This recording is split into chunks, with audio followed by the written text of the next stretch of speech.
انسان جو اپنے بیٹے کو وصیت کرتا ہے وہ اس کے تجربات کا نچوڑ ہوتی ہے اور کمال محبت کے ساتھ اس کی سراسر بھلائی مقصود ہوتی ہے، اور باپ وہ وصیت اپنے بیٹے کو کرتا ہے، اور یہاں وصیت کرنے سے قبل کتنے پیار بھرے انداز میں یا بنیا، اے میرے پیارے بیٹے، احفظ انی اربعن و اربعن، میں تمہیں 4 چیزیں بیان کرتا ہوں اور 4 چیزیں اس کے ساتھ جڑی ہوئی ہیں، تو یہ 8 چیزیں تم یاد کر لو۔ لا یضرک ما عملت معہن، اگر یہ تیرے عمل کا حصہ بن جائیں تمہیں زندگی میں کبھی نقصان نہیں ہوگا، زندگی میں تم شر سے بچے رہو گے، برائی سے بچے رہو گے، نقصان سے بچے رہو گے، تمہارا باطن تمہارا ظاہر اچھا رہے گا اگر ان 4 چیزوں کو 4 چیزوں کے ساتھ جوڑ کر کے اپنے عمل کا حصہ بنا لو۔ فرمایا ان اغنى الغنى العقل، سب سے بڑا غنا، سب سے بڑی دولت مندی، سب سے بڑی ثروت عقل ہے۔ اگر کسی کو عقل کا رزق دیا گیا ہے تو وہ سب سے بڑا دولت مند ہے۔ اگر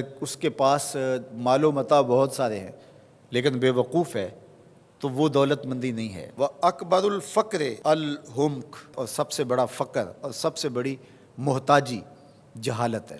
سب سے بڑی دولت مندی عقل ہے، اور سب سے بڑی غربت، سب سے بڑی غریبی اور سب سے بڑا فقر اور محتاجی بے وقوفی ہے۔ وَأَوْحَشَ الْوَحْشَةُ الْعُجْبُ، اور سب سے بڑی وحشت تنہائی عجب ہے، خود پسندی ہے، اپنے آپ کو دیکھنا کہ میں بہت کچھ ہوں۔ جو شخص اپنے آپ کو دیکھتا رہتا ہے اور وقت اپنے آپ کو ہی لوگوں کے سامنے پیش کرتا رہتا ہے بنا سنوار کے، وہ تنہا ہو جاتا ہے۔ لوگ اس کی ان خوبیوں کا بھی انکار کر دیتے ہیں جو خوبیاں واقعتاً اس کے اندر موجود ہوتی ہیں۔ اگر پاؤ ہے تو اپنے آپ کو سیر نہ بتاؤ، لوگ پاؤ کا بھی انکار کر دیں گے۔ تو جو جس حالت میں ہو وہی حالت لوگوں کے سامنے ہونی چاہیے، بلکہ اس سے اگر کم ہو۔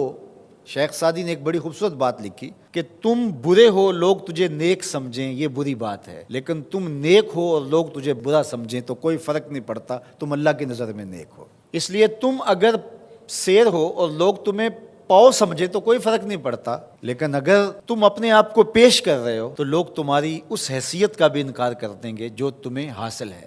وَأَكْرَمُ الْحَسَبِ حُسْنُ الْخُلُقِ، سب سے اچھا جو حسب و نسب ہے وہ کیا ہے؟ میں فلاں ہوتا ہوں، میں فلاں ہوتا ہوں، میں فلاں کا بیٹا ہوں، فلاں قبیلے سے میرا تعلق ہے، میرا باپ بڑا امیر کبیر تھا۔ اپنا حسب نامہ اس طرح لوگ پیش کرتے ہیں، مجھے جانتے ہو کہ میں فلاں ابن فلاں ہوں۔ سیدنا علی المرتضیٰ فرماتے ہیں بہترین جو حسب ہے جو آپ پیش کرتے ہیں وہ کیا ہے؟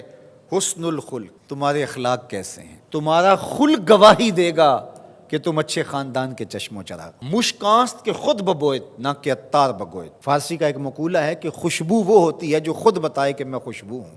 خوشبو بیچنے والا بتاتا پھر ذرا سونگھ کے دیکھیے یہ بڑی اچھی خوشبو ہے، ذرا سونگھیے، کہا یہ بتانے کی ضرورت نہیں۔ حضرت علی المرتضیٰ فرماتے ہیں تمہارے خلق کی خوشبو سے لوگ سمجھ جائیں گے یہ کون ہے، تمہارے اخلاق اتنے اچھے ہوں کہ لوگ پہچان جائیں تم کون ہے۔ تو بہترین حسب و نسب کیا ہے؟ اپنے بیٹے حضرت امام حسن رضی اللہ تعالیٰ عنہ کو بتا رہے ہیں، مجھے بتائیے امام حسن سے بہتر نسب اور حسب کس کا ہو سکتا ہے؟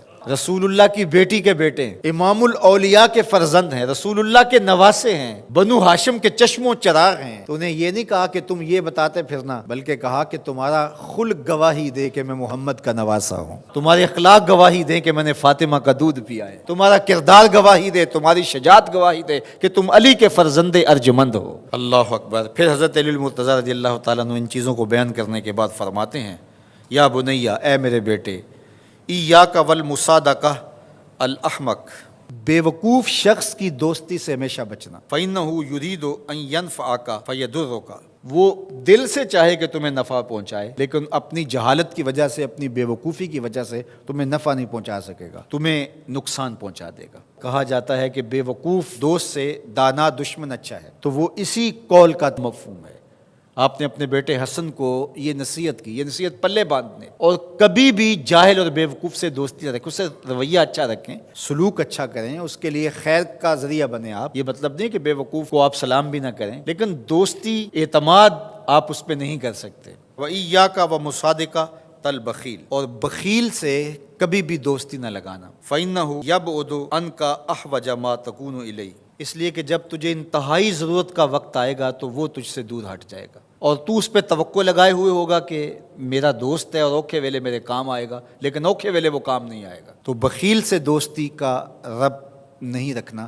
وَإِيَّاكَ وَمُصَادَقَةَ الْفَاجِرِ، بدکار شخص سے کبھی دوستی نہ رکھ، برے شخص سے کبھی دوستی کا رشتہ نہ جوڑنا۔ فَإِنَّهُ يَبِيعُكَ بِالطَّافَةِ، جو فاسق و فاجر ہے، برا شخص ہے، بدکار ہے، اس سے دوستی نہ رکھنا، اس لیے کہ وہ بہت تھوڑی قیمت میں تجھے بیچ دے گا۔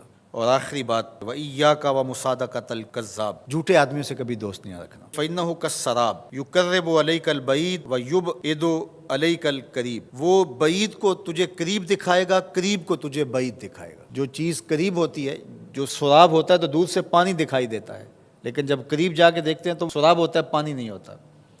تو کہا وہ بھی سراب کی طرح ہوتا ہے، کذاب، جھوٹ بولنے والا، جو تجھے وہ نقشہ کھینچے گا جو ہوگا نہیں، تجھے وہ چیزیں بتائے گا جو نفس العمل میں نہیں ہوں گی، اور تو ایک مغالطے میں مارا جائے گا۔ یہ ہے حضرت سیدنا علی المرتضیٰ رضی اللہ تعالی عنہ کے وہ اقوال نور، جن کی گہرائی، گیرائی اور حکمت سے بھرے ہوئے